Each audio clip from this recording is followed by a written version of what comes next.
Welcome to the Firebelly Social Show. We're focused on talking to food and beverage brands that are on a mission to make the world better. Hey, everyone. It's another episode of the Firebelly Social Show. I'm your host, Duncan Alney. And this is an interesting podcast because we shine our spotlight and we chat and feature founders and leaders of food and beverage companies that are mission driven. So it's a very unique crew of people. They're very hardworking. They give it their all, and we're excited to feature them. Thank you for tuning into this latest episode. We've got a great show lined up for you today with talking to Emanuel Storch, CEO of Blackbird Foods. This episode is brought to you by Firebelly Marketing. At Firebelly, we help mission-based food and beverage brands bring people together through social media marketing. So if you're ready to use social media to create more community and excitement around your food and beverage brand, go to firebellymarketing.com to learn more. So with no further ado, I'm so excited to welcome Emanuel Storch from Blackbird Foods. And what's really amazing is the guy has really accomplished so much in such a short time. He has always had a passion for entrepreneurship and sustainable food and agriculture. And after apprenticing in restaurant kitchens in New York City, his journey took him into the CPG space, and he began as a member of the founding team at Simply Gum. And then after playing a pivotal role there, he moved on to help launch Blackbird Foods and joined as CEO, where he has led the company through expansion into over 3,000 stores and 350 restaurants. My man, Emanuel, we are so excited to have you. Welcome to the show. Thanks for having me on. It's nice to hear my own story told back. So let's get into it. How did you decide to start Blackbird Foods, and what's the kind of the genesis story? Yeah, so the genesis of Blackbird is that, first of all, we were founded by chefs. All of my co-founders are plant-based restaurateurs or chefs, and so we've all been in the food space and are all passionate about really bringing restaurant quality products to everyday consumers, and especially in the CPG space, which is where we mainly operate. But the way we got started is that we actually developed a way of manufacturing and creating, making wheat protein, also known as seitan. So the way that we develop this process is that we actually extract wheat protein from wheat itself. We remove the starch, and what we're left with is basically a brisket or a flank of plant-based meat that is super clean label, really neutral flavor profile, and because of that is super versatile. And so we started selling that to chefs and restaurants in New York City and Philly as our genesis, and we started selling it to them as this versatile block of protein that they could make anything they want out of it. So a lot of chefs even till today use it to make plant-based cutlets, shreds like for Philly cheesesteaks that are plant-based wings, sausage, pizza toppings. So it has a lot of versatility, and really it's just was started as a blank canvas for chefs. Soon after that, we launched our retail products, which are our frozen hand-tossed pizzas, our own plant-based wings, and our own seitan for retail packaging. And the main goal is really providing consumers with restaurant quality plant-based products. That's amazing. What about sustainability? I know that's a real big thing for you and for the company. Tell us a little bit more about that and your stance on that. Yeah, so there's a lot to our brand and to a lot of plant-based consumers or even flexitarians. One of the main drivers for this lifestyle is the sustainability aspect. Animal consumption contributes to tons of greenhouse gas emissions, waste, not to mention animal suffering or crop depletion, all of that. And so what's pretty cool about wheat protein and plant-based proteins in general is that their greenhouse gas or carbon footprint is up to 90% less than that of an animal products. And so while the number one mission of our brand is to just provide really good tasting products, the other point of our brand is to make sure that when we are providing those products, they are having as minimal of a footprint as possible, and reducing animal suffering as well. Wonderful. And it's interesting because your colleague and I guess friend Carrie Song with Yep. Abbott Butchers Mhm. has been a friend of Firebelly and a client in the past life as well. This is a very very fast growing market space. Mhm. How do you keep a focus on what makes Blackbird different? Yeah, so where we really want to focus and try to focus most is meeting consumers where they are. And where I see that is consumers want good tasting products and exciting, fun brands that they can relate to.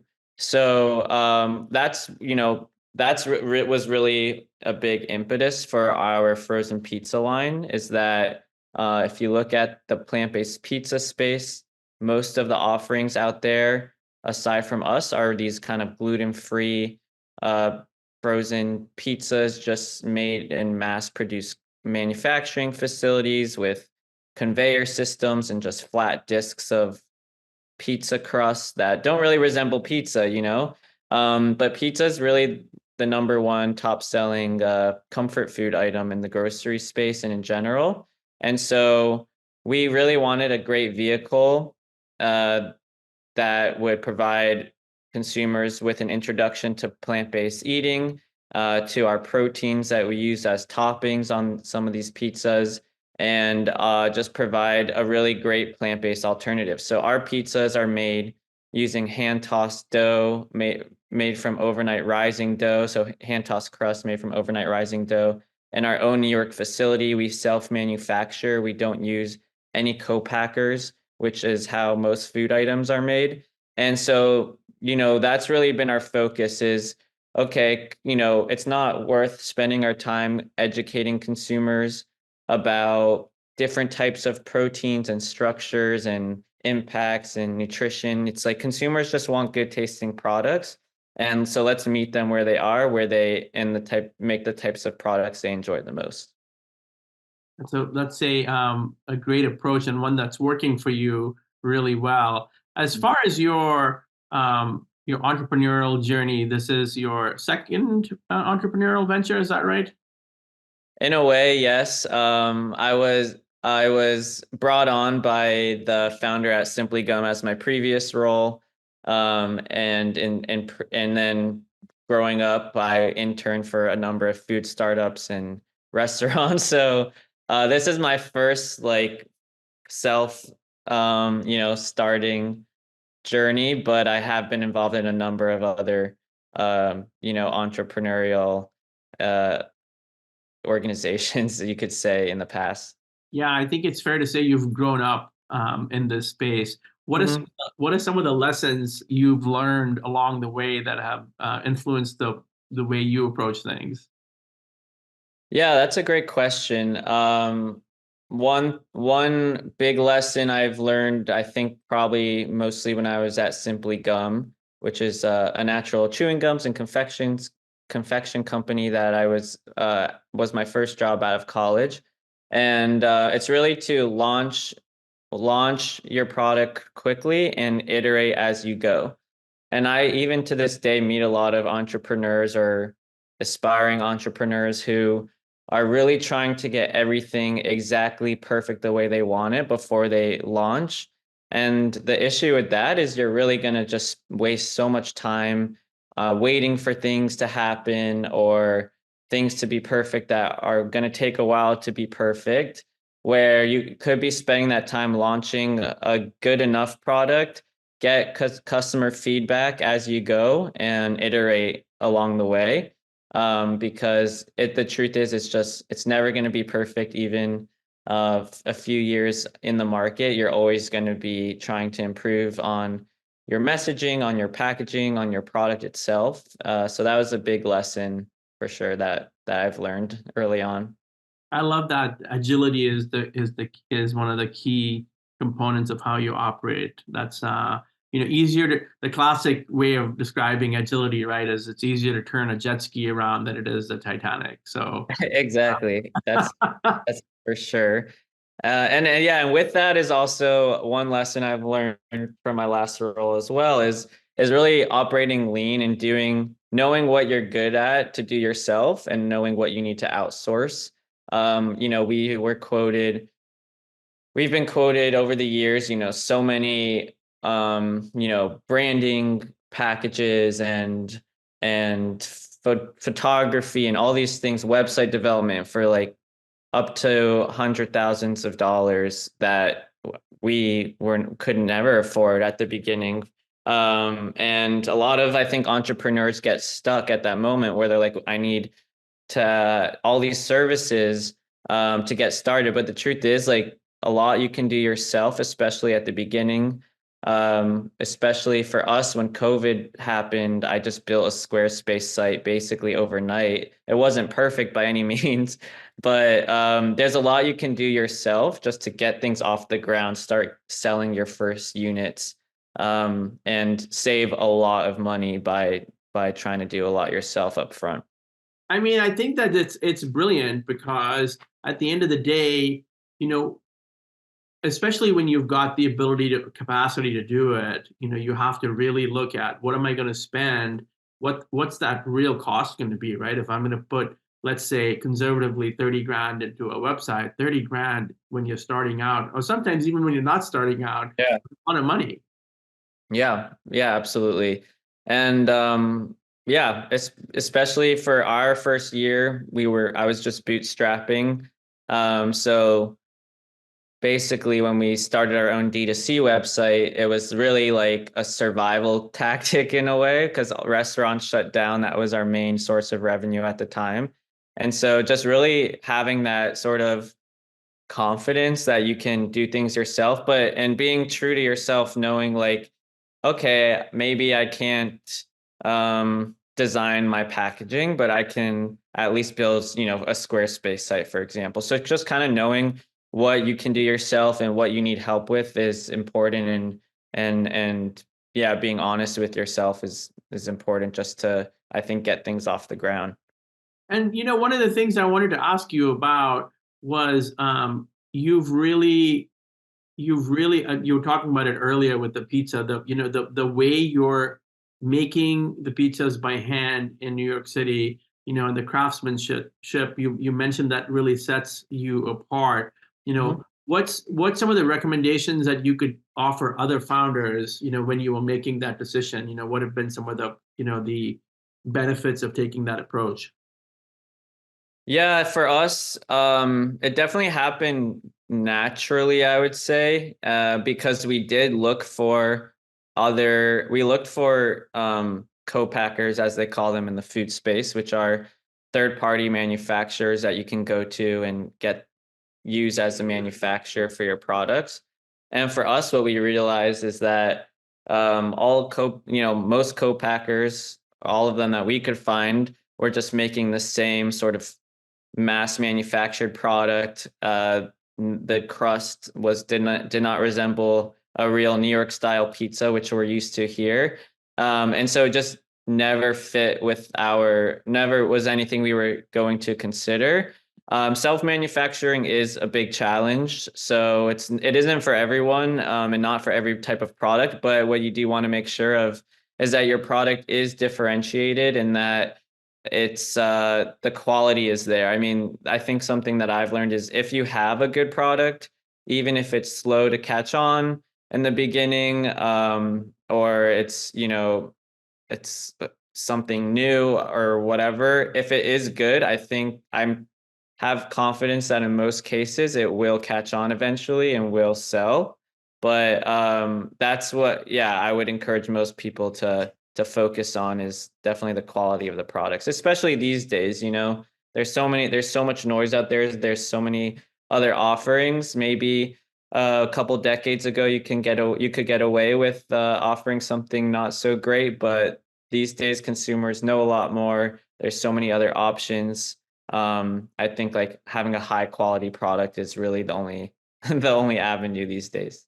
And I love how you've approached it and how so many founders approach it, where it's like they see a need in the market and they Mhm, feel that need personally. It's like mhm, a kid has a gluten allergy, or they're looking for a certain kind of food, or it's their belief systems, and that is, I think, one of the things I've really grown to admire in this space um, is the personal conviction with which founders move.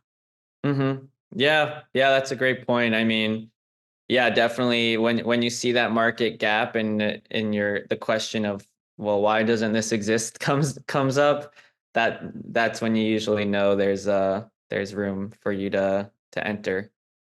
So let me ask you this: you have a tremendous distribution footprint. Uh, Mm. what role does you mentioned DTC in the early days? What role does a direct to consumer play today? Yeah, so that's a great question. For us, we are a frozen product brand, so it is very difficult to ship direct to consumer, and most consumers are not used to ordering, a frozen pizza online. But with that, we did so in the early days, really April 2020 when the pandemic started, we launched a website to ship pizzas and our other products to customers at their homes. And that at that time, I mean, in the first month, it probably made up like uh, 25 or more percent of our sales, which is a lot. Today, it's more like 3 to 5%, because it's really just for loyal customers who want to order in bulk. You can't really ship one single frozen pizza to someone, or else the shipping cost would be more than the product itself.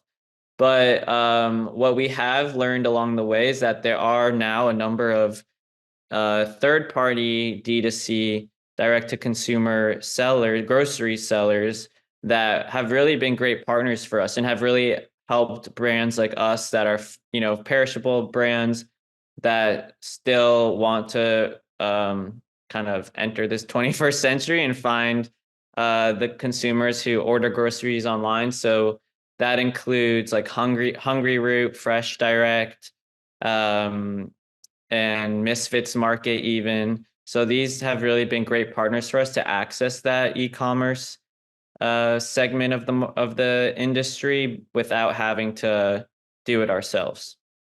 That's super cool. And social plays a pretty interesting and pivotal role with your brand. I think can you share a little bit more about that? Yeah, I mean with social media, we've been as you've probably got learned so far, we've been pretty lean with how we operate. So all of our social media engagement has really been from organic followings and engagement. So we've been able to partner with a number of influencers who are just fans of the brand or just everyday consumers, especially those who have tried our product in restaurants. That's been a really great compliment to our overall brand, is just consumers, diners going into restaurants, trying our products, and then looking for it at the grocery store or posting about it online or even sharing recipes they make with our seitan. I think that just helped, and especially in the early days, create a big boost for us, for our awareness. And then also when we first launched our D2C site, and this was in the early days, after a few months after we started, we had no idea where we were heading.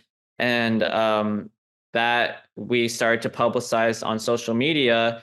And when we were only located in New York, really distributed in New York at that time, that was the first time we were able to get to consumers outside of New York across the country. And so we did get started to get inbound emails from Erewhon, for example, which was our first retail chain outside of New York. And they're based in Los Angeles. Everyone probably knows who they are at this point. And that was sort of the catalyst moment to growing our distribution footprint. We were able to get into UNFI, which is a main food distributor, get into their Southern California warehouse, and then start knocking on other doors from there. That's super cool. Let me ask you this, Emmanuel. You're a busy guy. You guys got a lot going on. What are you excited about right now? What's coming up? Yeah, so for this year, we're really focusing on building our brand around pizza and wings. So we have our proprietary protein that we've developed that we sell to restaurants. So we have um, a number of we have a number of retail seitan SKUs as well. But what has sort of developed out of all of this is our frozen pizza category, and now wings, which we launched last year. So what we're really trying to do is build this cohesive brand. What goes best with pizza is wings, and we now have both of them. And so how do we continue to grow in that frozen aisle in the grocery store? How do we grow a brand awareness around these products? And then coming out with more varieties of these types of products. So for this year, coming really in a couple weeks in March is a new pizza SKU in Sprouts. So Sprouts is a grocery chain that most people are familiar with, mostly concentrated on the West Coast. And we are launching a new exclusive item with them, which is a tomato veggie pizza. What that means, it is our typical frozen pizza loaded with veggies, and it's also cheeseless, to really offer consumers who want a healthier option, even consumers who might have a hurdle of eating plant-based cheese that is already on our other pizzas. This gives them the opportunity to try our pizzas out. It's still completely plant-based. There's no psychological hurdle for those who have kind of a mental block on eating anything that's like plant-based dairy. And so we're really excited about this launch, as our goal is obviously to reach more and more flexitarian shoppers and the broader consumer base in general.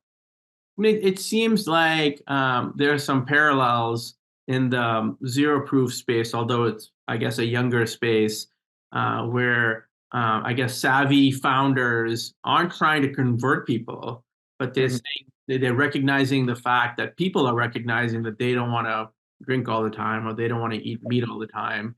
And so, Right. hey, can we get you to try something, a couple, 3 times a week, or just try something new?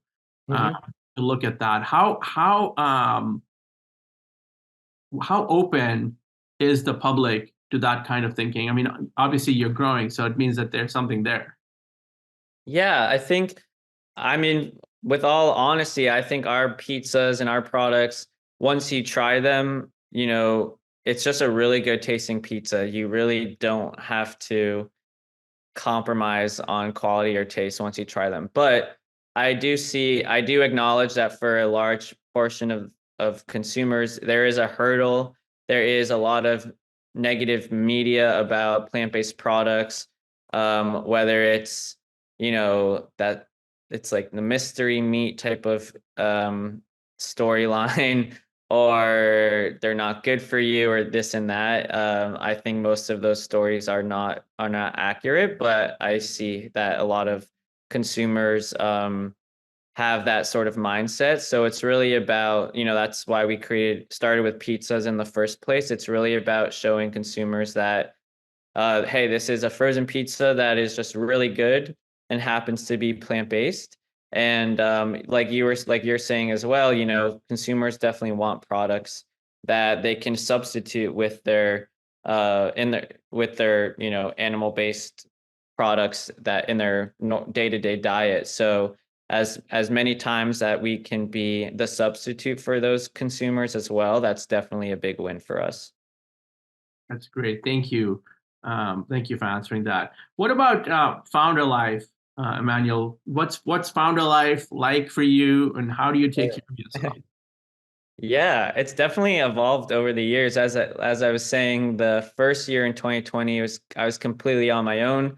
We had not raised any money at that time, so everything was pretty much a one-man show, except for our small manufacturing facility, which was basically a commercial kitchen at the time. And we had some of our team members there who are still on our team, which is awesome.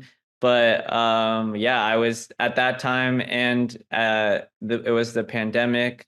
I started off just every day, kind of like going door to door in New York City, to restaurants, to grocery stores. And then all of that obviously switched to online, Zooms and virtual meetings. And then at that time as well, when we launched our website, I was then renting a car, because no one owns cars here.